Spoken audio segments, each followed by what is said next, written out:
Live, live in three, two. Okay. All right. Welcome to Center of the Board. I am your gracious host, Mr. Tony Maceo. I have with me today the preeminent Black scholar, I'm going to say, of the world, but he is based in UK. He is Mr. Robin Walker, author of the magnum opus and classic African dissertation on the history of African people. Uh, um, all over the globe and the continent. The book was called When We Rule. It was a dynamic book. So without further ado, welcome to our program, uh, Professor Walker. How you doing today? Thank you very much, sir. The only thing is I'm not a professor, so just Robin Walker is fine. Okay. Well, you're a professor to me, but I'll go ahead and give you the title of Robin Walker. Okay. I mean, call you by your name, rather. Okay, let's get right into it. Yes, sir. As I told you, a lot of times what we've been hearing in these discussions, or what we've been hearing when we talk about Christianity, is you hear the pushback from a lot of Black people that says that Christianity it's the white man's religion. But a cursory glance into the history of Christianity clearly demonstrates that it's a little bit more nuanced than what people have been led to believe. Can you talk about the origins of Christianity and whether or not the African or African customs, culture, and lifestyles, well, not lifestyles, but customs and religions and practices are seen in Christianity? Can we talk about, is there a history, first of all, of Africa being involved in the origin of Christianity? Yes, there is. Yeah. And what's more, not only that there is, but Black scholars have already written on this, and Black scholars who are credible. I don't mean the sellout scholars, I mean the real hardcore. So there was a book that came out in 1954 by a Ghanaian scholar, Professor John Coleman de Graaf Johnson, called African Glory, which has got several chapters on the ancient African church. A lot of that same content was repeated by the legendary Professor Youssef Ben Yochanan, who is one of the hardest of the hardcore. So, in other words, this is mainstream African centered information. So, this is what there is. The Roman Empire ruled Carthage, Numidia, and Egypt. And Carthage and Numidia are two North African civilizations that don't exist anymore. And of course, Egypt still exists. But all of these places are today under Arab rule. So if you visit Carthage, Tunisia, if you visit Numidia, Algeria, if you visit Egypt, everybody there today is Arab. But if you go back to the time periods we're talking about, these people were indigenous Africans. And scholars have researched language families, and they've come up with one called Afro-Asiatic, which is a superfamily of related languages, which includes Omotic, Cushitic, Chadic, Semitic, Berber, and Ancient Egyptian. And these languages were found to have originated somewhere around modern Ethiopia. There's a scholar called Professor Christopher Eret, and he says it's the Red Sea hills of Eritrea to southeastern Egypt. Roger Blench says it's the Omo Valley of southwest Ethiopia. Lionel Bender says it's the blue and white Nile of central Sudan. And Martin Bernal says it's the Kenya Ethiopia border. Now, wherever it was, what that means is your very first Semitic speakers, your very first Berber speakers, and your very first ancient Egyptians would have been sub Saharan African in appearance. And that's very, very important to understand. And so when it comes to early North Africa, this is before the Arabs conquered in 639 AD. And there is a lot of Black history in these areas. So when you're dealing with places like Carthage, there was a very, very great um, Carthaginian, what do you call it, theologian called Tertullian, who studied Latin, Greek, and rhetoric and was the head of a church community.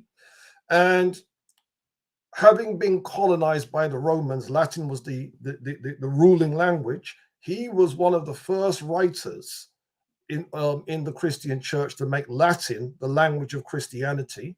He died in the year 222 AD. Okay, hold on. This is an African. Of course, it's an African. That's the point. Whoa, I gotta let that digest for a second. I gotta let that breathe for a minute. Mr. Walker, you Mhm. said, run that by me again. You said he was the first to make Latin. Latin was the language of Christianity, of course. Is that correct? Yeah, he was, and what it was he was a colonial subject because you got to remember the Romans are ruling North Africa, so Right. he is a colonial subject of the Romans.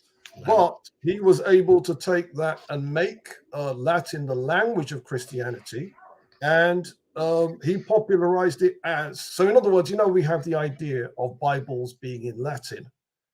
One of the first scholars to make that happen was this intellectual called Tertullian. Wow. See, Yeah. this is information we were never told. This is, of course, this is not going to be told. If you're interested in colonizing a people and enslaving them spiritually, you're not going to let this information get out. But, but, Um, but let me just say one thing. Go ahead. But African-centered scholars like Yusuf Ben Yochanan already have this information. It's not new, you see. Well, see, here's the problem with that, though, Mr. Walker, is Yes, sir. that in the American context, you don't get to hear from the professor. I'm very familiar with Yusuf bin Yakanin. I'm very familiar with John G. Mhm, Jackson, excuse me. I'm mhm, very mhm. familiar with our great scholar, John Henry Clark. I'm familiar with all Mhm. these guys, but these Yes. guys don't have the microphone in Mhm, mainstream academia. Someone else mhm, does. mhm, So their voices are in effect muted in the context. Now I can remember speeches that interviews that Ben Yakinen gave, and Ben Yakinen said quite clearly, he said that three black women were the first to die for Jesus Christ, and he called their names. mhm, I think it was Felicitas, Perpetua, and Nymphamo. mhm, And he mhm, talks about these early Christian martyrs, and he talks about how Christianity started. It was an African enterprise. That's what he talks about. But you know the mhm, game they play over here. They call it Afro. They can sweep it all under the rug and call it Afrocentrism or call it mhm, pseudo or junk history. So mhm, while I'm familiar, Dr. Ben Yakinen's voice has been reserved to the margins of academia on this subject. And mhm, so, one of the reasons that I brought you here is to bring that information back out to those of our people that may not be in the sector called the quote unquote conscious community. This mhm, information needs to be shared across the board. So, yes, sir, you are absolutely correct. Ben Yakin, John G. Jackson, John Henry Clark, Ivan Van Sertima, and the rest of them have been dropping this information for the past 40 or 50 years or so. But this mhm, information has simply failed to make it to the masses of our people because their mics have been muted. So you have to excuse me if I keep asking these questions to you that seem elementary, but to the rest of our listeners, they're not elementary. So when they hear this playback, and when we go through this information, because it is this information that I intend to present in discussions with other people, because now some of our people, through they've had less than positive experiences with the church, as you well know. There are good and bad people in everything. There are good and bad Muslims. There are good and bad Hindus. There are good and bad Taoists. There are good and bad Buddhists. But the problem is that in Black America, our religion, Christianity, has been central to our movements as far as justice and liberation. But now, in this context, in the absence of when you don't have someone like a Malcolm X, or you don't have someone like and I don't want to keep using Martin Luther King Jr., but I'll use it here. When you don't have a Martin Luther King Jr., you don't have a Malcolm X, you don't have a Dr. Vernon Johns, who preceded Martin Luther King Jr. At Dexter Avenue. When you don't have these people to point it out, they're pointing at people like Jamal Bryant. They're pointing at people like Creflo Dollar. And Mhm. that becomes the example and representation of Christianity. And that has to change. And one of the ways that that has to change is we have to put back within the kaleidoscope of the spiritual history of this religion our people. And that's why I wanted to have this discussion. No, no, thank you, sir. Thank you, sir. Hmm. So, one of the questions I wanted to start with you is I'm just going to ask you this question flat out before we get started. Hmm. Is Christianity a white man's religion? The answer is no. They had something to do with it. So did we. So did people in the Middle East. Essentially, they don't own the franchise. We are just as much in the story as they are. And so my thing then is to show that there was a Christian history in those three civilizations I mentioned: Carthage, Numidia, and so on. And so you've even got things like, an African Pope of Rome, Saint Victor the First, and he was the 14th Pope after Saint Peter, and he became the head of the Roman Catholic Church between 189 and 199 AD. And he was the person responsible for standardizing the celebration of Easter as the Easter Sunday. And Wait. The Black Pope was Pope Victor the First. that's right, that's right, that's right. See, that's what you said. See, that's common to you, but that's heavy to a lot of Mhm. people because when they talk about Easter, they say, well, it is a pagan religion. It is a Roman pagan religion. No black person is associated with that, but yet millions of our people here throughout the diaspora celebrate Easter every year. We get dressed up and go to church. So that information is powerful right there. I'm sorry to interrupt you. Continue. Okay, no problem, sir. And he is the first, he's known to have called the first Roman synod on record to discuss the celebration of Easter, and he threatened to excommunicate the Asian Christians if they failed to fall in line, because they were holding it in line with the Jewish Passover. So he was the one that moved it away from the Jewish Passover. Also, he's the first Roman Pope to use Latin as the language of the mysteries. The mystery plays? Originally, they would have been done in Greek.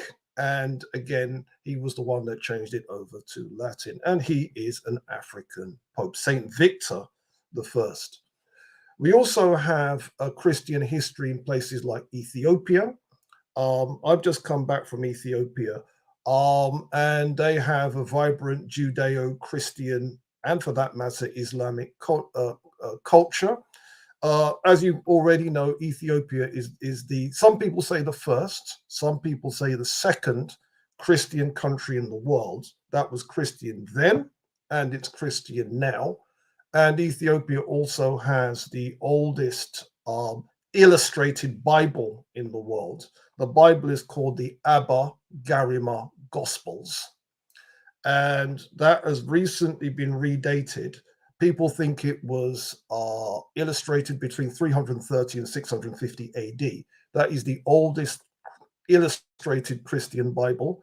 And Ethiopia also has the oldest Christian coins. Coins were issued in 330 AD during the time of Emperor Ezana, and it has the Christian cross and then the motto, "May the country be satisfied."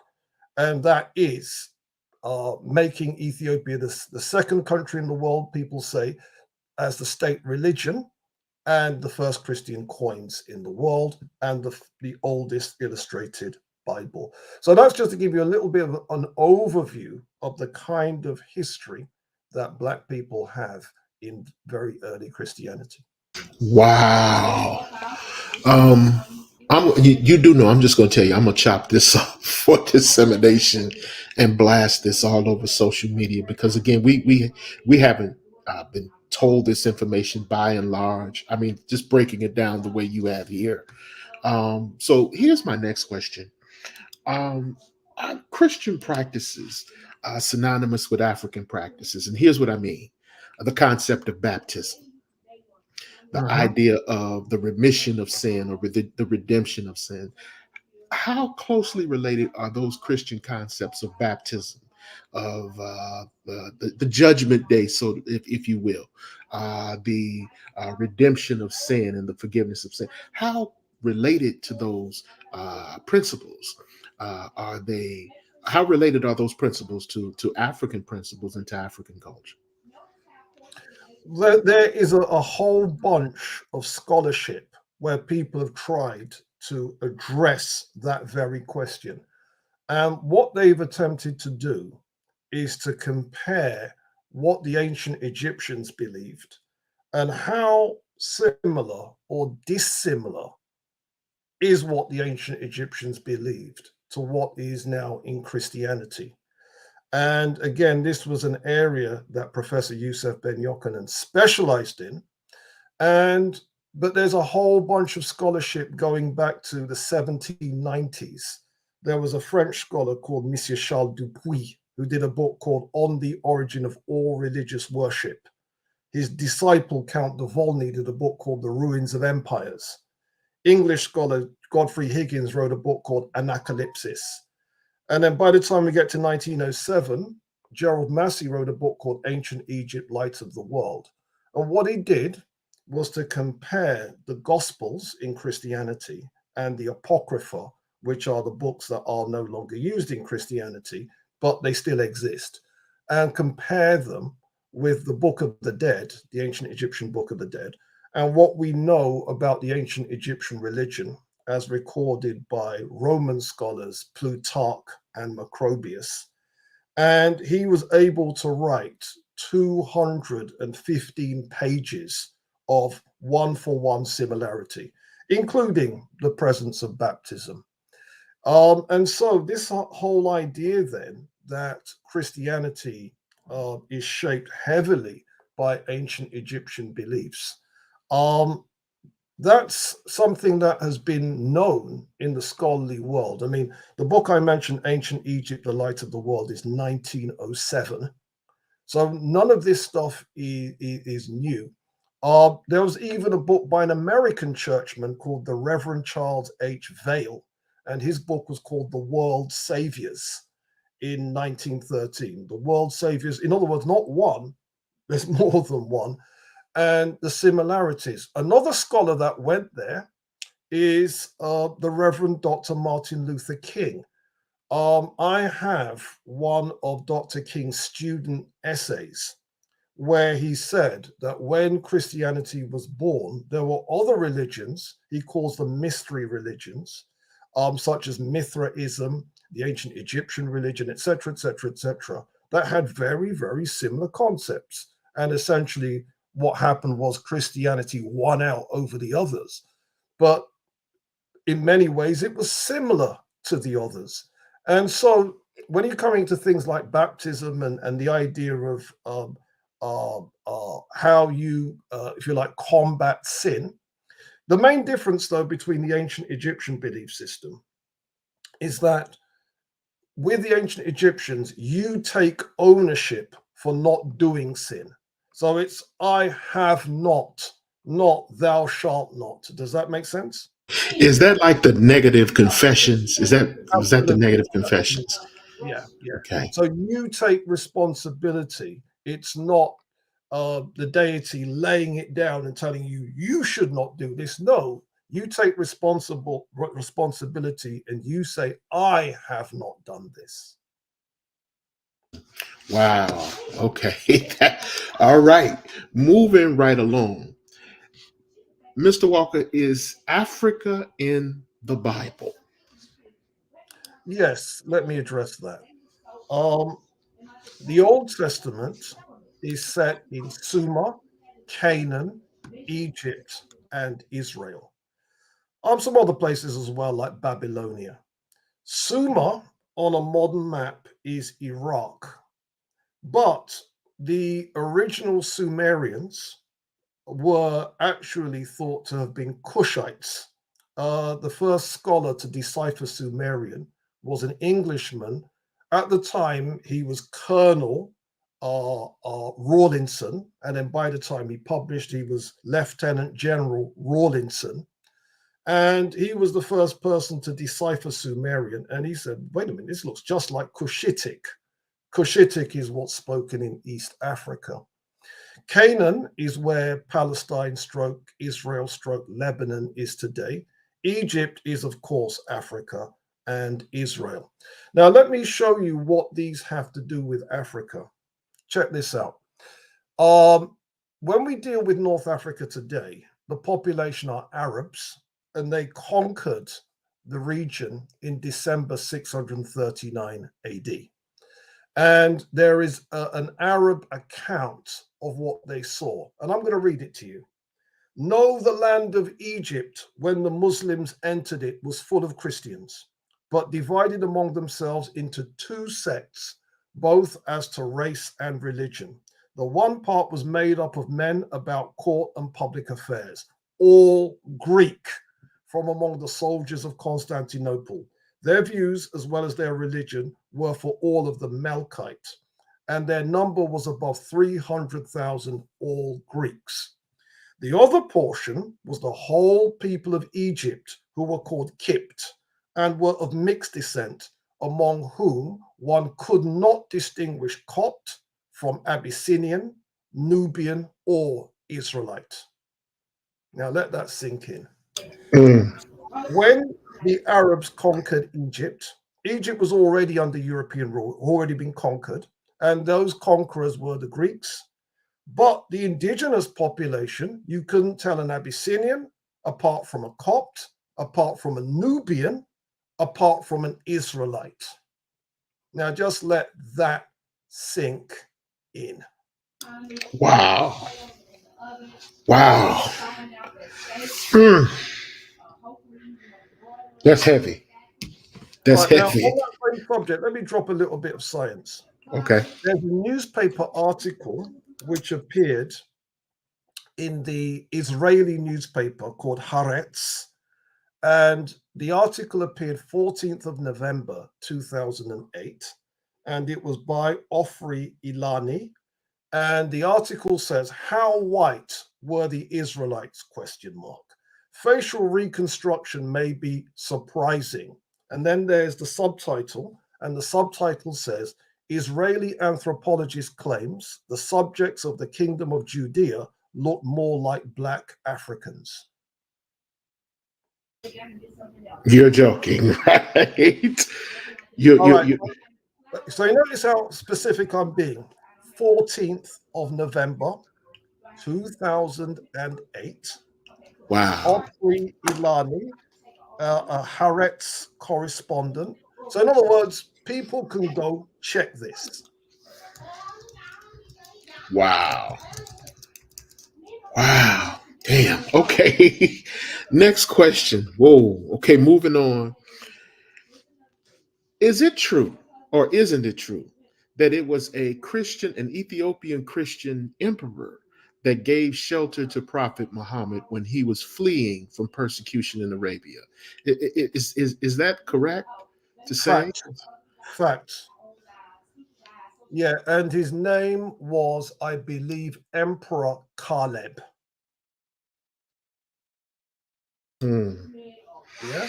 So had it not been for this Christian emperor giving shelter to a Muslim, the Prophet Muhammad in exile, things would have been drastically different for Islam. Is that safe to say, Mr. Walker? Absolutely. There is an African American scholar, Professor William Leo Hansberry, and he was one of the people to point that out. Yeah. So Professor Hansberry went there back in the day. But facts, absolute facts. Okay. Now, with that as a backdrop, let's move on to our next question. Are Africans themselves in the Bible?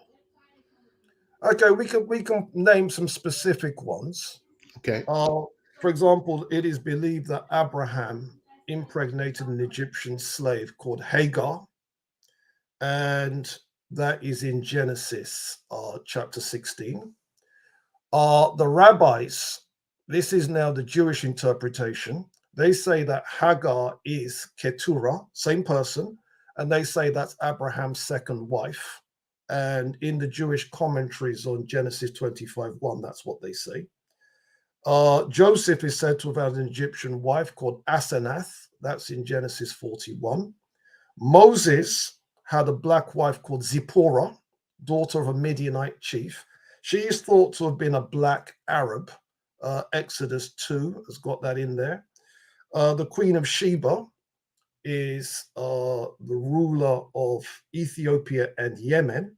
She makes an appearance in the Song of Songs. In the Psalms, King Saul or Shaul is described as Cush the Benjamite. Again, if you read rabbinical accounts, they will break that down for you. King Saul, that is.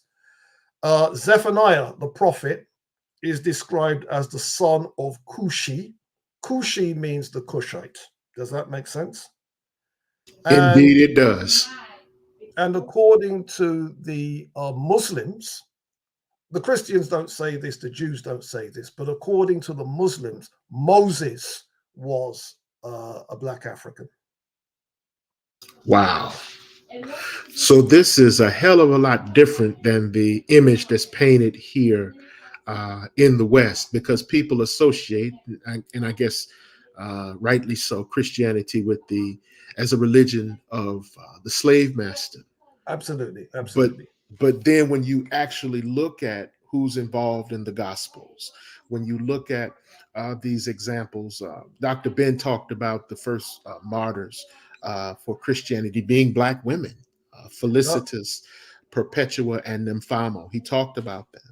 Mhm. But this image, these images, of course, have not been shown to us. We've been assaulted within the context of racism by Mhm. these images that have been designed in some instances to reinforce the idea of white superiority. But then when you look at this, like the information that you've relayed here today, when we shift the lens, we see that basically it appears as though this information has been, I don't want to say expropriated, maybe misappropriated is a better term, in terms of the contribution and the role that African people, and by African I mean black, I have to say that, have played in Mhm. Christianity's origins and evolutions and Mhm. dissemination in the Mhm. modern world. Mhm. Um, Again, these are things that are not talked about. Can You're you right. give You're us? right. There's also something. I think I heard you say there's also Christian saints and Moors. Is that true? Christian saints Uh, and Moors? that's a complicated story, but I could get into it if you like. Sure. Just give us a little bit. Yeah. Okay. Very simply, when we're dealing with the saints, um, you mentioned Namfamo, the first Christian martyr, and he or she, I don't know whether it was a she, he or she came from Numidia. Numidia doesn't exist today as a country, but on a modern map, it's where Algeria is today. And I have to emphasize this is not Arab Algeria, because the Arabs aren't in Africa yet. This is an indigenous African called Namfamo. And then by the time we get to the 17th of July, 180, 12 African Christians were executed, including Saint Perpetua, including a slave girl called Felicitas. Felicitas in English would be Felicity, including Perpetua's brother, Saturninus. So essentially, these are your first Christian martyrs. Then we have another area where in the south of Egypt, the very first hermits and the very first monks were Africans. Okay, a hermit is where someone sells off their earthly possessions, they dig a hole in the ground, and more or less live a life of pure Christian contemplation. And the very first hermit in the world was Saint Anthony, and he was an upper Egyptian, in other words, a black Egyptian. And then another Egyptian mass produced the idea, and his name was Saint Pachomius. And Saint Pachomius is the person that starts monastic living. So the first monk in the world.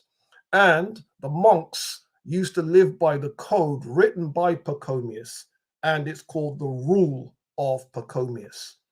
Then we have other Christian saints too, such as Saint Cyprian, who was a very famous Carthaginian theologian. And of course, we've got the legendary St. Augustine.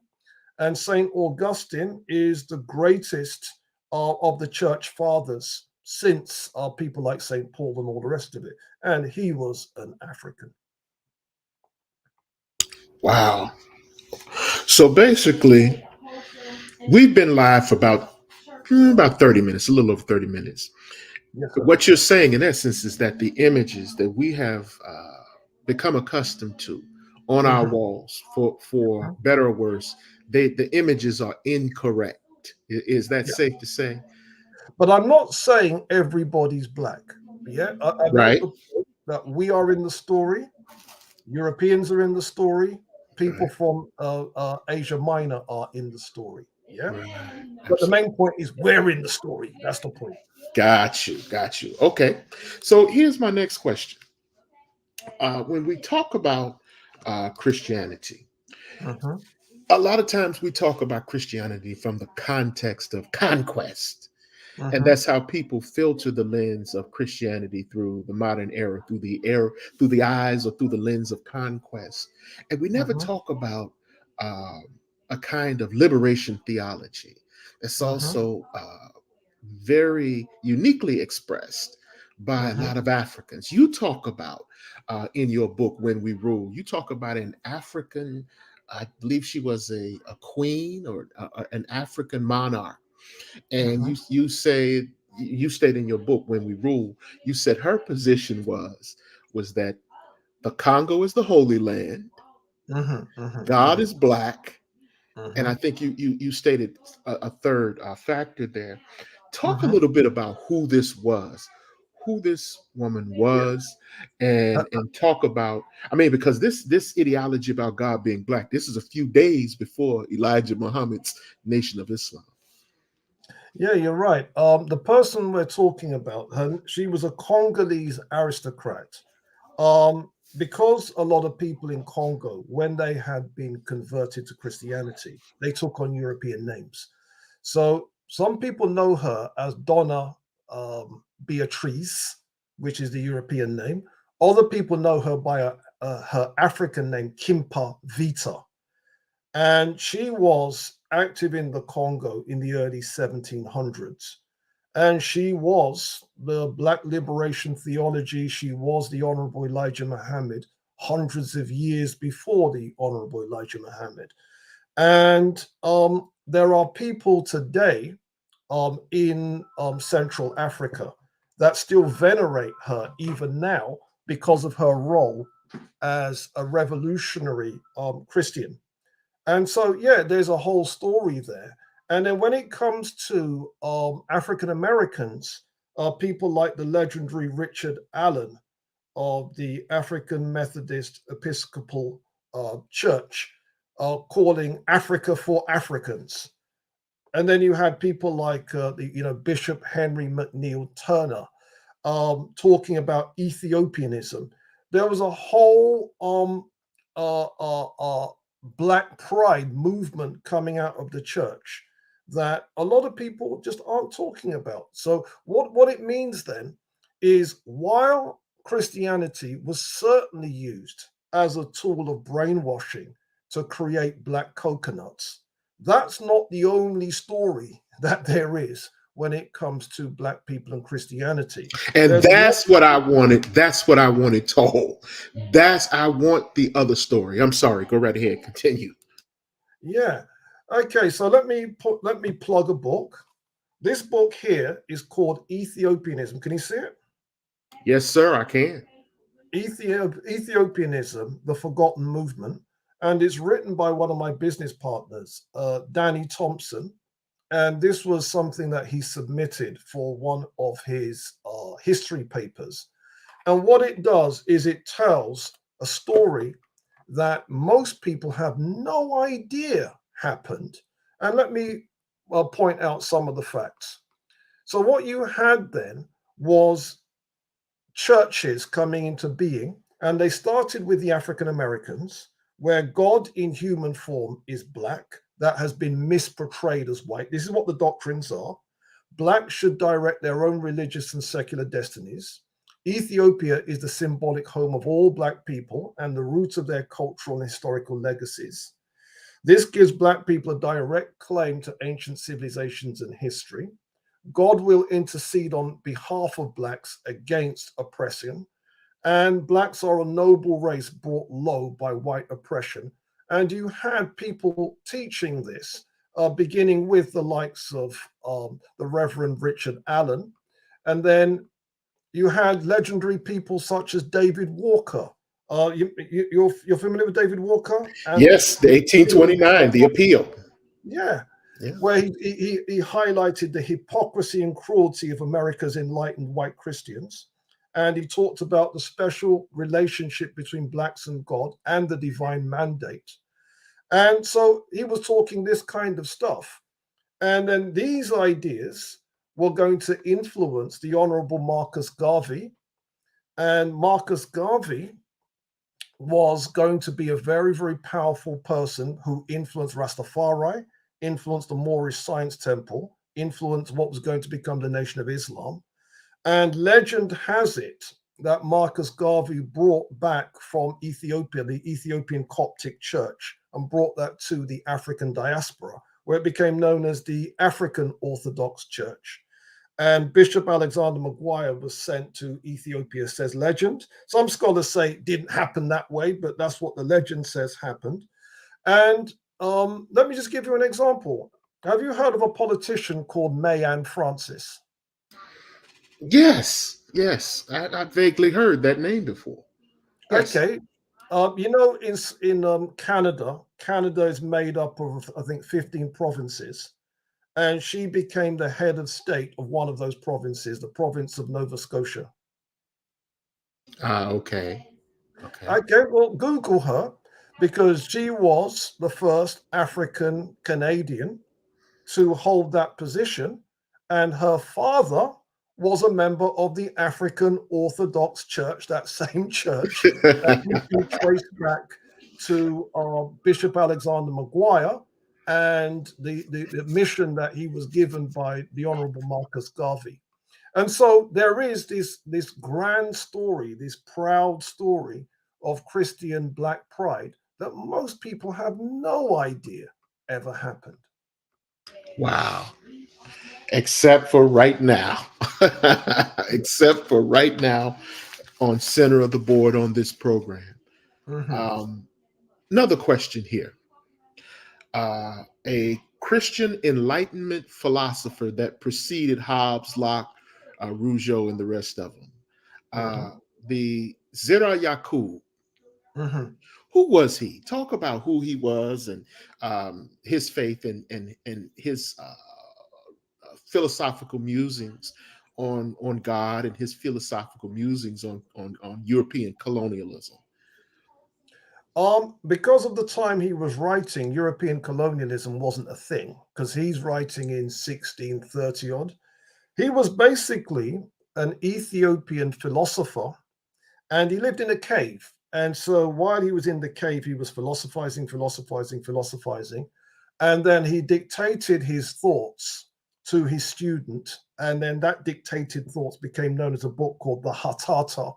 And some people are saying that that book is the first book of modern philosophy. Now, in that book, he is criticizing all religions, he's criticizing all doctrines, and he's calling for what we would today call rationalism. He denounced slavery, he denounced the subjugation of women, and he was calling for a pretty radical rethink on how we should think of the world's order. And the result is a lot of people are interested in his writings. I think they're now starting to be translated into English. People are now interested in him. So that's where Zera Yacob comes in. People are calling him the first modern philosopher in the world before Descartes, before the others. Indeed. Now, let me ask you this question, and this is going to seem counterintuitive, but nevertheless, I would be interested to hear your take on it because, when you go into the weeds on something, you go into the weeds on something. Mhm. Is there a difference between Black Christianity as expressed through what Dr. James Cone called Black liberation theology and standard white mainstream Christianity? Is there a difference Yes, between there the is. two? Mhm, mhm. And who would you say is the embodiment of Black Christian liberation theology, and as opposed to who would be the embodiment of standard white Christianity as practiced in the mainstream? Here's the issue. You see, when it comes to white mainstream Christianity, there probably isn't one because the biggest churches in America, if you were to look at their theologies and compare them to theology in Europe, sake of argument, a lot of Christian theology in America would be classified as heresy. And I mean that quite seriously. And by heresy, I do mean the white mainstream Christians. So, right now, for example, if we look at what's going on the political scene, there are white Christians who are blessing the likes of um, who's your former president? Barack The one Obama? that's in the dock right now. No, the one that's in the dock right now. Oh, Donald Trump? Yeah, you had them doing prayer services for Donald Trump and all kinds of nonsense.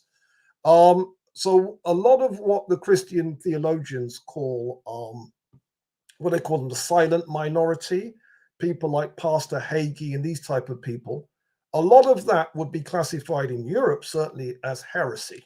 So what European Americans call standardized white Christianity, it's not standard. It's very, very different. But let's talk about Black liberation theology. The Reverend Dr. Martin Luther King, as you know, was arrested several times. And Indeed. when he was Indeed. arrested, there were churchmen that contacted him to say, "What are you doing?" And so he wrote on scraps of paper in a jail The in letter Birmingham. from the Birmingham jail, 1963. Yes, sir. And the result then was he laid out his philosophy of nonviolent confrontation. And that theology of nonviolent confrontation says if people oppress you, they are committing sin. If you let them oppress you, you are acquiescing in sin, and therefore you are a sinner. Therefore, if you are a Christian, you have to confront sin. And the way you confront sin is by confronting people who are oppressing you. And if you don't do that, you are a sinner who will go to hell like all the other sinners. Now, what that did was it revolutionized Christianity. And Dr. King further believed that if African Americans stood up to sin, they would be doing the Lord's work by fighting injustice. And fighting injustice will help to genuinely create a Christian spiritual renaissance among Americans generally.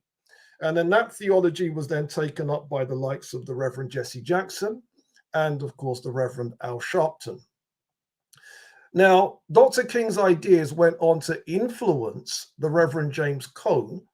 And there's a Black theologian in Britain, Professor Robert Beckford. He's teaching the same stuff that Professor Cone is teaching.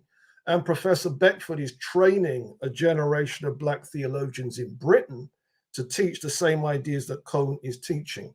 And Cone's idea is once you're fighting on the side of the oppressed, that is liberation theology.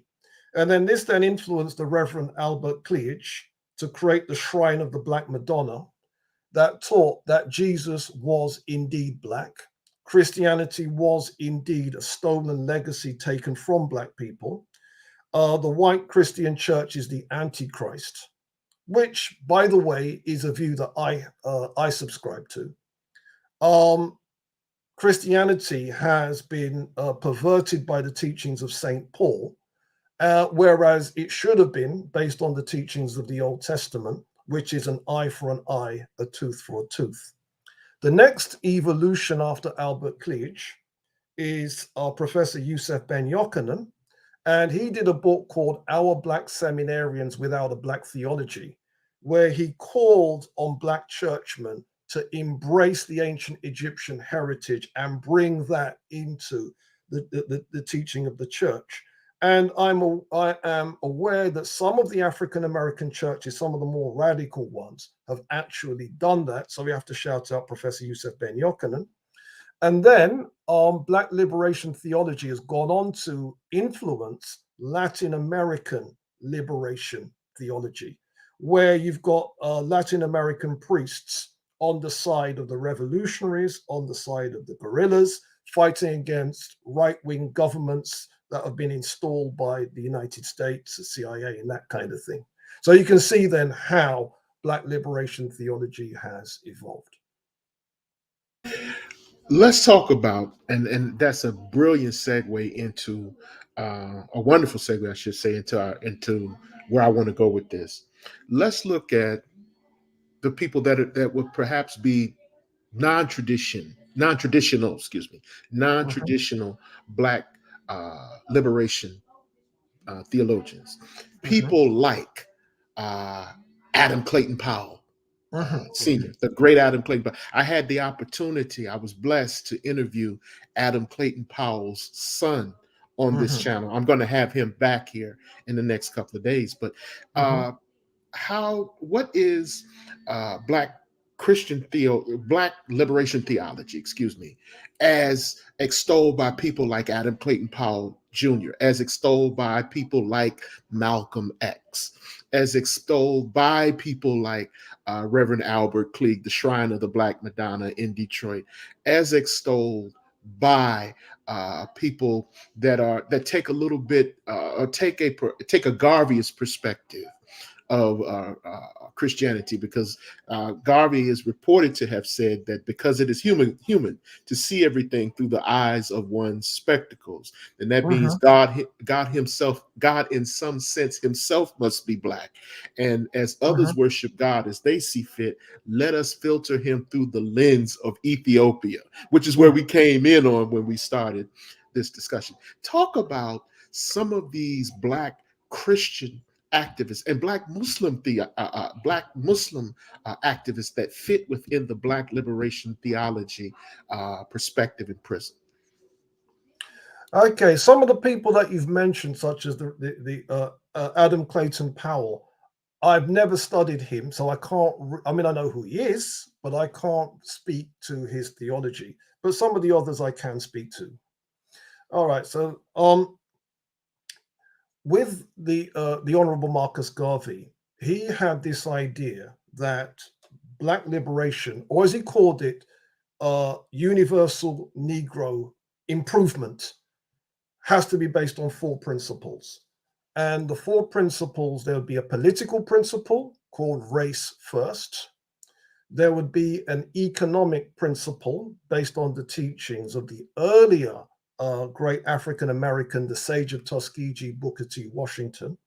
There would be a cultural principle called African fundamentalism. And then there'd be the religious principle based on Ethiopianism.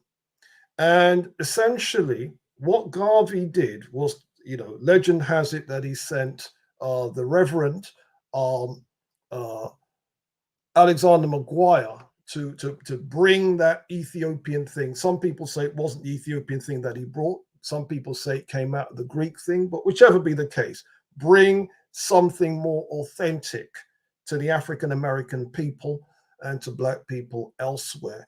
And the result was that Garvey influenced a lot of people. So Rastafari came out of it, the Moors came out of it, the Moorish Science Temple of America. They have a Quran called the Holy Quran Circle 7. And Garvey appears in it as John the Baptist. And just as John the Baptist would prepare the way for Jesus, um, uh, uh, Garvey would prepare the way for the prophet Noble Drew Ali. in the Holy Quran, Circle 7. And then when it comes to the Nation of Islam, under the Honorable Elijah Muhammad, as you know, he was a soldier in the Garvey movement. He was a corporal in the Detroit division, and he brought that militaristic discipline into the Nation of Islam. And then, of course, the person that brought the Nation of Islam to the attention of the world was the minister Malcolm X. And the minister Malcolm X was the person that recruited and showed how you recruit to build that movement up. Different scholars have different figures, but they were able to move it from about 8,000 people. Some people say up to about 500,000. We don't know whether that figure 500,000 was an exaggeration, but certainly that's what's in the texts. And that was due to Malcolm X's ability as an organizer. But there is one problem, though, that with Malcolm X, he dismissed African American Christians as if they were nothing but coconut slaves. And while there is a coconut slave problem, there were Black Christians that were stepping hard, and we need to give the ones that were stepping hard their due props.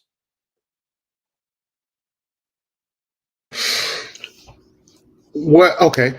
That leads to this question.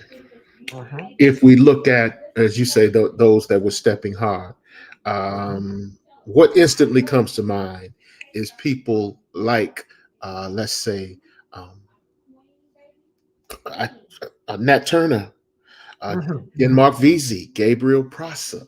All Uh-huh. these people were Christians, Uh-huh. but their expression of the faith is a little different than what standard white Christianity uh, would regard as normal, or I should say normal, standard Christian orthodoxy, or standard Christian practices or teachings. Uh-huh. So, how does, when you talk about that, how does the Christianity of a Nat Turner fit into this discussion? How does the Christianity of a Denmark Vesey or Gabriel Prosser?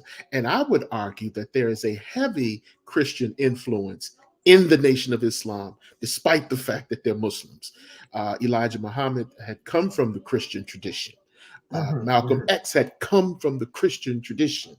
Uh-huh. A Uh-huh. lot of the most Dr. Huey, the late Dr. Huey P. Newton, his Uh-huh. father was a Christian minister. You look at Uh-huh. people like, let's say, Aretha Franklin's father, Bishop C.L. Franklin, who Uh-huh. was an organizer in Detroit. Talk about their expression of Christianity, their expression of the faith, and where does that fit in, from your perspective, in discussions about a Black liberation theology? Certainly, the people that you're talking about from the 19th century, they're predecessors. They are predecessors. And what they were able to do is to take this idea of justice and turn it into a revolutionary message. Because what happens is very often people can turn religion into pacifism, and pacifism ends up cooperating with injustice. And in the hands of people like Nat Turner, he was not compromising with injustice, and he was prepared to serve judgment on people who were not just. And I think that's a very, very powerful message, because what it does is it gives your religion teeth. And teeth is important because you cannot, your religion, if it ends up acquiescing to injustice, it makes you weak, it makes your people weak. And when it comes to then people like the Honorable Elijah Muhammad and so on and so forth, yeah, you're right. Certainly, their tradition does come out of Christianity. So much so that their mosque leaders, they weren't originally called imams; they were originally called ministers, and so giving them the same name that a Christian would recognize. Indeed. And then what they then did was to turn it into a very kind of militaristic, very kind of disciplined. So essentially, African Americans were preparing to build a nation in exile. And that's a very, very powerful thing, because it's different to fighting to join somebody else's club, where instead you're fighting to build your own club. And that's pretty much what the Honorable Elijah Muhammad did, but not he went further than most because he saw the need to build an independent economy, create jobs for people, create opportunities, build a business base, build a bank, have a department in Gary, Indiana, an aviation department. So essentially, he's building a parallel economy. And that's very, very important because what that does is it gives your religion teeth. And yes, you're right to point out the link between the Honorable Elijah Muhammad and it ultimately coming out of Christianity, because essentially what he did was a reaction to Christianity, but Christianity had to have been there first for him to have done so. Well, I also want to discuss the influence of Christianity on African liberation movements worldwide. Can Mhm. you speak to that? What is the influence of the religion of Christianity on African liberation movements on the African continent? Did you ever mention this book? Yes, you did. You All did. right, this book is about that very subject. So what you had then is Psalm 68:31. Princes shall come out of Egypt. Ethiopia shall stretch forth her hands unto God. This idea that African Christians saw it as a prophetic declaration of future liberation from European oppression. And this idea started in the African American churches. And did you know those African American churches were able to spread their ideas on a revolutionary wave from the United States to Africa, from the United States to Caribbean, and from the United States to Black people in Europe? And then you had links between Caribbean and Black people in Europe, Caribbean and Africa. And then you had links from Africa to Black America, etc., etc., etc. And this is a story that nobody talks about. And the reason why nobody talks about it, most people have no idea that this ever happened. So, to give you an example, you all know about the Fisk University Jubilee Singers, right? Yes, sir, I do. Yeah. Absolutely. Right now, the Fisk University Jubilee Singers, in 1890, they toured Cape Town in South Africa. And when they toured Cape Town, they influenced people in South Africa to come with a similar style of music. So if you've ever heard Black South African music, a lot of it is choral. You've heard groups like Ladysmith Black Mambazo. Ladysmith Black Mambazo is an evolution of the kind of music that the African Americans brought in the 1890s. Black South Africans took it up and ran with it. And the result was there was a very, very famous choir, and there's a very, very famous choir called the South African Zulu Choir. And out of that, you had one of their members was Josiah Gumedi, who became president of the ANC in 1927. You had another one, Charlotte Maxeki, who became president of the women's section of the South African Native National Congress. And that movement then became the South African women's thing in the ANC. They're all coming out of this same Black church experience.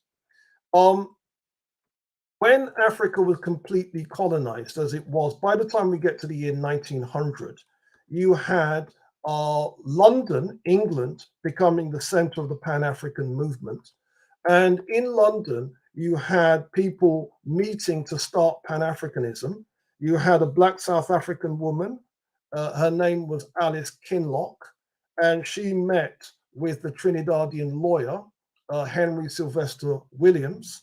And between them, they put together what was going to become the African Society. And out of that came the first Pan-African meeting in London.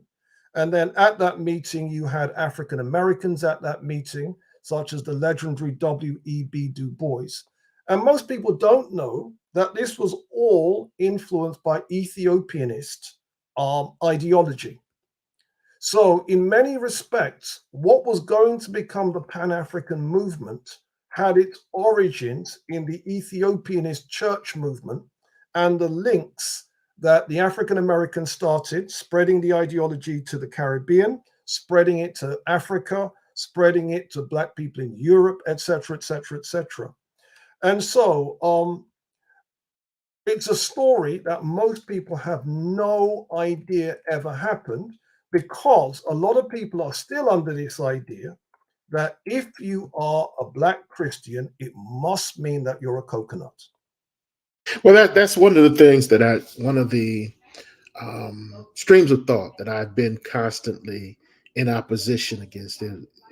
To say the least, I've been outright taking up a declaration of war, because today in the discussion, the Black church has become the punching bag Yeah. of our people, and the Black church has served our movements, has served to be the bedrock of our movements. I mean, Adam Clayton Powell comes out of the Christian. Now, the people I laid out before. Nat Turner was a Christian preacher. Denmark Vesey was a Christian preacher. Prosser was a Christian preacher. Uh, uh, uh, Harriet Tubman was, I would regard her as a Christian activist. You have, as we said earlier, Bishop Henry McNeil Turner, which arguably is the first, which arguably in the modern era, I'm sure there are more, but he's the one that I know of that talked about a repatriation to Africa movement. Of course, Marcus Garvey, of course, and then it's on and on to Elijah Muhammad and Malcolm X. I mean, if you listen to Muslim ministers, they sound like Christians with bow ties. In terms of their cadence, in terms of how they communicate, in terms of their understanding of culture. I mean, these things are there, and I'm saying, how can you miss this revolutionary aspect of the Black Christian experience and throw all of that away because of a depiction of Jesus Christ on a wall that is not historically accurate, by the way?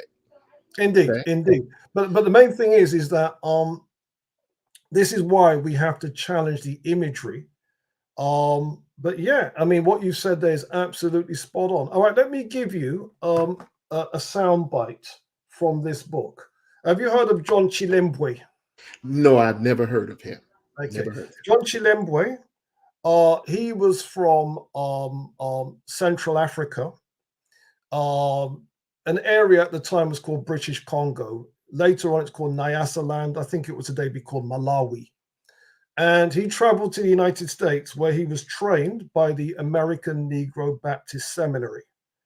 And when he returned, he was part of something called the Bambata Rebellion, where there was an uprising of 4,000 Africans. And do you see? And this is something that, again, do people know this? Do people know that somebody from Central Africa ended up being trained by the African Americans? No. Again, No. yeah. No, go ahead. I'm saying no, we didn't know it. Go Yeah. ahead. So these are the kinds of sound bites that you and a whole network. So essentially, what people call Pan-Africanism has a prehistory, and the prehistory is what's described in this book, Ethiopianism. Wow. Wow. Okay. This is mind-blowing information that you're dropping on us here today. Let me ask you this question. You've basically laid out the influence of the Black Christian experience globally, worldwide. How are Black Christians looked at by people on the African continent today? Has that view changed from times past, or is it still largely consistent? Here's the problem. In a lot of African countries, Christianity has become, in some ways, the kind of Creflo Dollar-ism, where it's about prosperity doctrine and it's become an opportunity for people to make money. Then we have another issue where a lot of Black Christians in Africa really have been evangelized by Europe and or by white Americans, and in which case they will talk the same rubbish that Europeans talk, or the same rubbish that European Americans talk. And so there's a lot of that. And so there is a lot of Christianity in Africa, just like there's a lot of Christianity in the Caribbean, that really is producing coconuts. But do you attribute that? See, and I agree with that statement. The problem that I have is that a lot of our people attribute that to the faith and not to its proposed disseminators. Kwame Ture put it this way. He Yeah. said, "You don't judge Christianity by Christians. You don't judge Islam by Muslims. You don't judge Taoism by Taoists. You judge it by its principles." Mm-hmm, And once you judge it by its principles, it's an entirely different perspective than judging it by the practices of people that are, narrow-minded and stupid. So when we talk about this, when you said, well, these people have been made into coconuts, the hardest mm-hmm, thing to get a Black person to understand is that if somebody takes something that a contribution that you made, they mm-hmm, steal it from you mm-hmm, and they vandalize it, and mm-hmm, paint graffiti all over it, or they paint it a different color. It mm-hmm, does not change the principles because they painted it a different color. It does mm-hmm. not change the prevailing ideology, the prevailing concepts, and the prevailing motives and intents and goals simply because this stupid person took it and changed it and made But, it but, but something here, else. can I jump in there, sir? Here's the Sure. problem, though. It does. It does change it. And I'll tell you why. I'll tell you why. It's a bit like, uh, let me give you an example. In the churches that I grew up in, a lot of people believe that we are in end times. A lot of people believe that we are in end times because, Israel now exists as a state, and Israel existing as a state means that biblical prophecy is being fulfilled. Does that make sense? Yes, it Now, does. when you trace these ideas back to their point of origin, they started with the Plymouth Brethren, and then people like Darby and a whole bunch of heretics that essentially injected this poison into the practice of Christianity.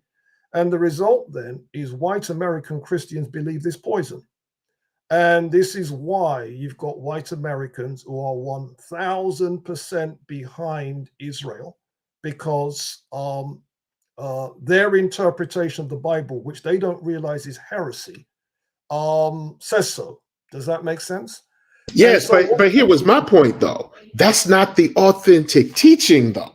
That's yeah, but here's the someone point. else's. That's Yeah, someone else's poison. but here's the point, though, sir. Here's the Okay. point. All right. If you've got 10 million people believing that, Mhm. how do they know that it's inauthentic? Well, I would say with that information, I would say that the principles have to be rediscovered. The principles have to be disclosed. That information has to be unearthed and explained. I understand what you're saying.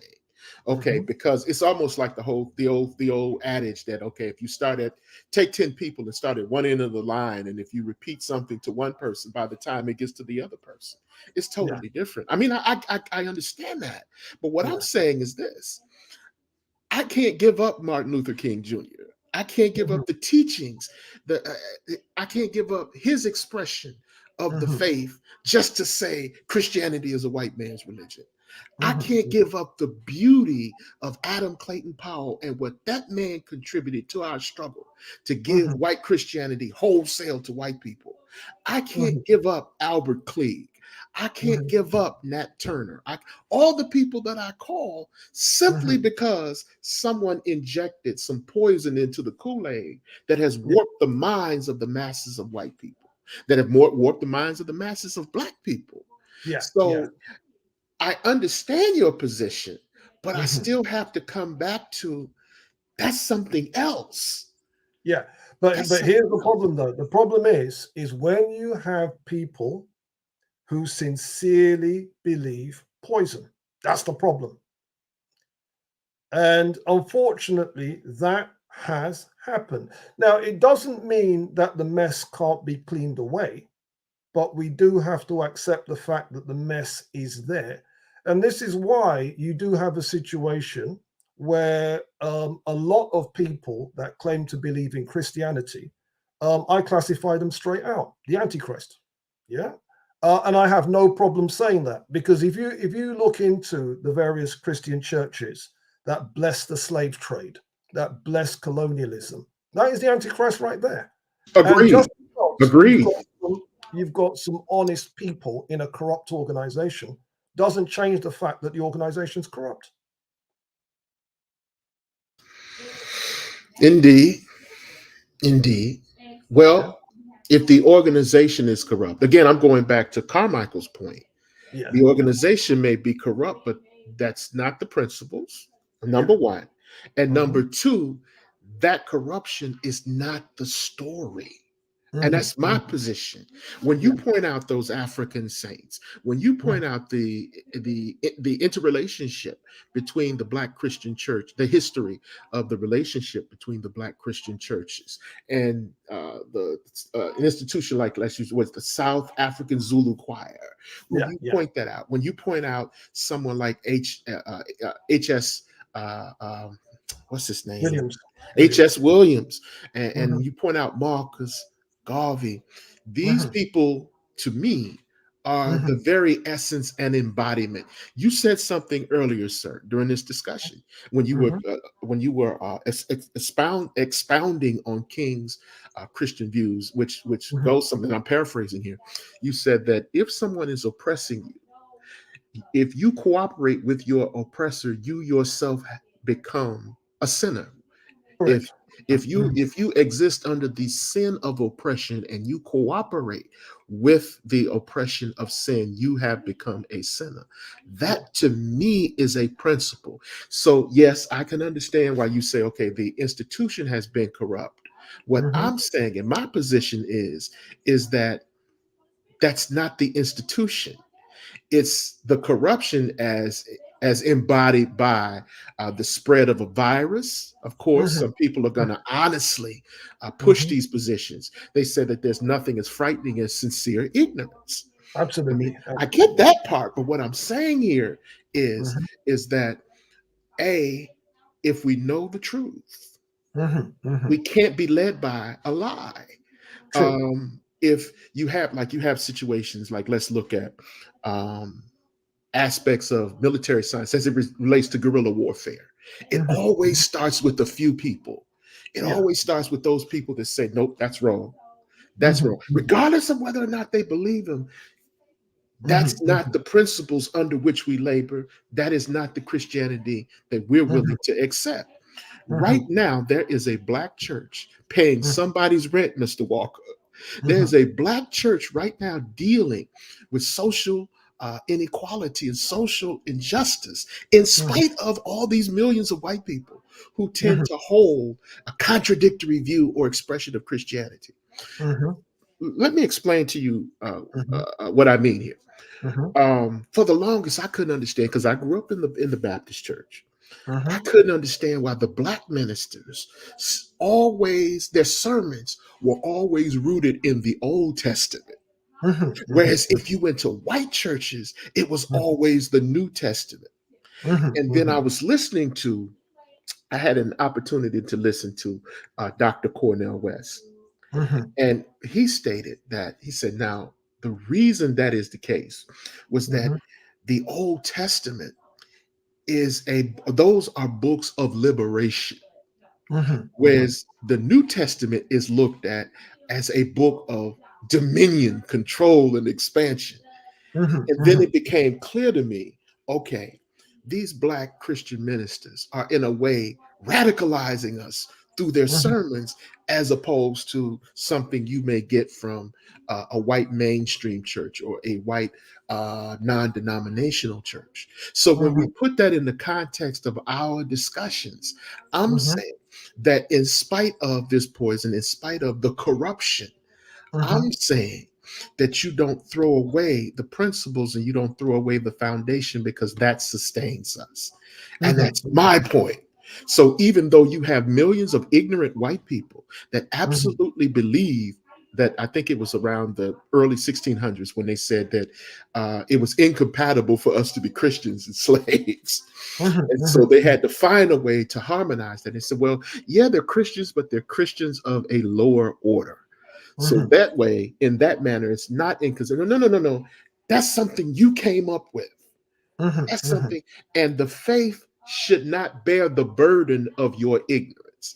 It should mhm, not bear the burden of your cupidity or your bestiality. mhm, mhm, That's always been my position.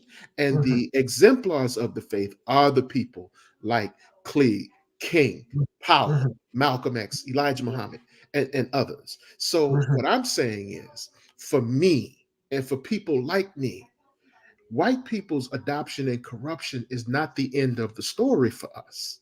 Indeed, indeed. Mhm. But here's the problem, though. The problem, though, is when it comes to a lot of African countries and a lot of Caribbean countries, you're going to find a lot more coconuts calling themselves Christians than you are going to find Africans. Mm, Yeah. mm, mm. Okay. With that Let being, me give you an example. okay. I remember doing an event, as you know, I'm in London, and somebody said to me that they were in, I can't remember which African country, it could even have been Ghana.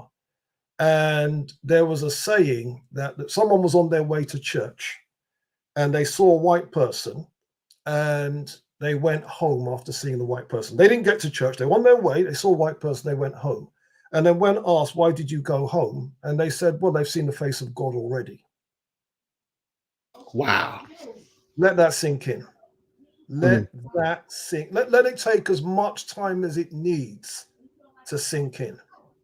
That's what you're up against, mm. That's heavy. isn't it? That's heavy. Well, again, and I think maybe the difference, the difference may be our lived experiences, Yeah, yeah. because I haven't seen them face to face, but Hmm. I've become acquainted with the life and the history of these people that I talk about. So they Hmm. give me an entirely different perspective than that person who you just mentioned. Of Yeah, course, yeah, he would say that if that's his environment, but yeah. that doesn't necessarily make it the case because of his limited experience. Now, Yeah. with that being said, I'll give you this. I'm sure there Mhm, are millions of black people that follow. Indeed, our people here in America followed that for a mhm, period of time. But mhm, mhm, for me, even though that is the case, I mhm. still can't give Christianity to white people lock, stock, and barrel, in spite of their perversions. And that's why I make the point that in the history of Christianity, we're there, Europeans are there, and people from the Middle East, Asia Minor are there. And we all jointly own it. And I agree with you that we need to claim our share of it. And we also need to do the same thing with Judaism. We also need to do the same thing with Islam. But in claiming our share of it, I don't present Christianity as an all African thing. I do make the claim, though, that we are at least one third of the story. Okay, let me ask you this. I'm going to ask you two more questions and we're going to get ready to close out. One, what Mhm. was your impression of the late Archbishop Desmond Tutu? Oh, powerful, powerful, powerful. Obviously, what I knew about him was very, very much what everybody else knew. I had no special knowledge. I didn't do any special reading, but a very, very powerful man and a man that contributed more than his fair share to the South African liberation movement.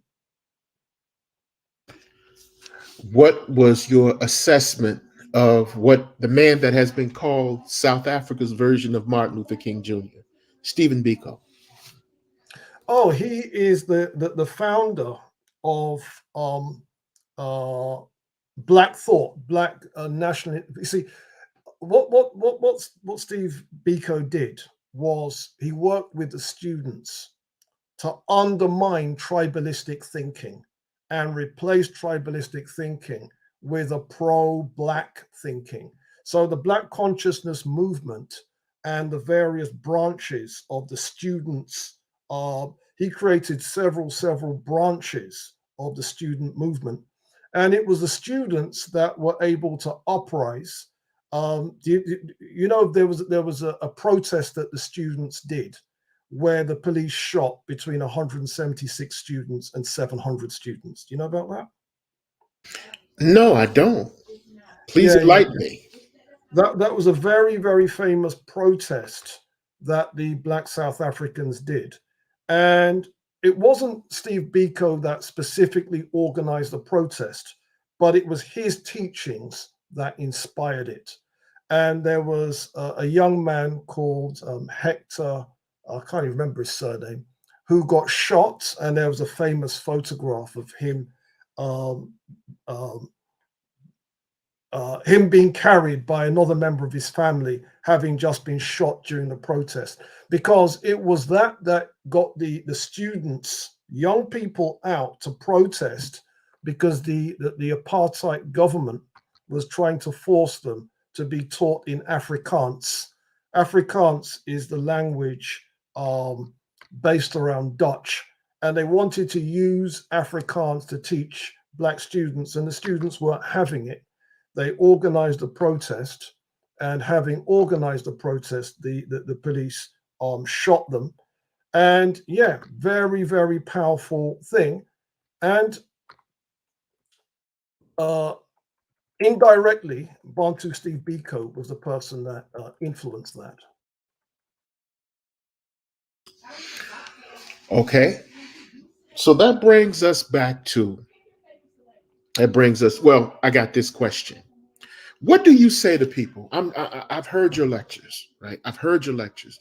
I've watched Mhm. hundreds of hours of your interviews and lectures. What do you say to those people that says, okay, Mr. Walker, we heard you, dropping all this information on African contributions and African saints and the African presence in the Bible. What do you say to people to say, oh, that's just Afrocentrism, that's just pseudo history, Mhm. it's something made up to give Black people a consolation prize? What do you say to Mhm. those critics and detractors? Yeah. Here's the point. There was a time when I used to care what those people thought. Yeah. And I admit it, there really was a time that I used to care. I don't care anymore. Yeah. And the reason why I don't care is when it comes to real intellectual discourse, they don't engage in it. And the reason they don't engage in it is they know they can't engage in it. Does that make sense? So I don't, it's not really, like there was a time that people said that I used to care. Right now, the phrase I use is water off a duck's back. I genuinely do not care. The only thing I'm interested in is making sure that my people get the truth. And with me, everything I say is I give them the content and I give them the proof, because I want them to have that information. People saying it's Afrocentric, I genuinely do not care. Okay. So now that comes back to uh, your verdict, sir. Mhm, Christianity, a white mhm. man's religion, yes or no? No, it's not. No. What it is they have done a great deal to take it over. They've done a great deal to paint it in their image, and they've done a lot of damage to the planet Earth. They have genocided people in North America, in Central America, in South America. The Dutch Reformed Church set up apartheid in South Africa. The Catholic Church blessed the slave trade. And the truth of the matter is, these people are heretics who are teaching. Um, Essentially, they've set up an antichrist institution, and they are pretending that that's Christianity. And I'm not with it. And that's where we're going to have to leave it. Ladies and gentlemen, I want to thank you for tuning in to this interview. I want to thank Mr. Walker. I call him Professor Walker. He says he's not a professor, but he's a professor as far as I'm concerned. I would like to thank Mr. Walker for joining me on this interview on the center of the board today to have this discussion. Please share this video, share it with your friends, share it with your family, hell, even share it with your enemies. Uh, and as always, before we leave, Mr. Walker, let us know what you got going on because you also have a business opportunity for those people that are interested in disseminating legitimate African and Black history. Can you talk a little bit about that in the little time? Yes, I have a company called the Black Secret Education Project, and you can Google us www.theblacksecret.co.uk. And our company is teaching Black people their history. And we have so far, we've got 55 hours worth of teaching and learning content. And it's very tightly structured. Essentially, you are in class, you join the class, I'm teaching, and you've got my PowerPoints, my lecture notes, you get all of that information. And the idea is to give you a very, very detailed overview of Black history, African heritage, and you can get it all over the world. You can subscribe to what we do. And at present, we are charging people £18 per calendar month or $23 per calendar month to get hold of our content. You can subscribe for as long as you like. You can subscribe for a month. You can stay subscribed because we're going to be adding more and more content. And it's an opportunity to teach yourself the different African civilizations, what happened during the different slave trades, the Pan-African movement, the colonization of Africa, the African American civil rights struggle. All of this stuff is there, structured in a tight way. And for you people who are entrepreneurial, you can, if you want to create your own business as an affiliate marketer selling our program, that option exists as well. And it will give you a passive income vehicle. And if that's something that interests you specifically about wanting to become an affiliate marketer, creating your own business opportunity, write to us at the Black Secret and say about that affiliate opportunity, and we will write back to you and give you the training so that you can take that kind of action. Mr. Walker, are your books still available? I'm thinking now specifically about When We Ruled, and I think it's Black Science and Math in Western Africa or something to that effect. Where can we get your books? Can you please give us a bibliography of your books that you've published? When We Ruled is my main book, and you can get that from the American company Black Classic Press. If you're in the UK, you can get it from my website, whenweruled.com. Then there are other books. I've written 3 books on science called Blacks and Science Volume 1, Blacks and Science Volume 2, Blacks and Science Volume 3. You can get that from Amazon. I've also written 2 books on religion, Blacks and Religion Volume 1, Blacks and Religion Volume 2. You can get that from Amazon as well. I've written something called African Mathematics, which is a history of the origin and evolution of number in Africa. And that, again, you can get from Amazon. So most of my books you can get from Amazon. When We Ruled, I get it from Black Classic Press. And if you're in the UK, get it from whenweruled.com. And there it is, ladies and gentlemen. This has been, or this concludes another episode of Center of the Board. We were happy to have Mr. Walker here to, drop that knowledge and information on us as far as our contribution to the faith. So that's going to do it for this episode. And I would like to say to you before we close out, be good to yourself. Be good to one another, but don't forget to be good to yourself. Until next time, this is Mr. Tony Maceo saying, keep the faith, baby. We are gone. Thank you very much, sir.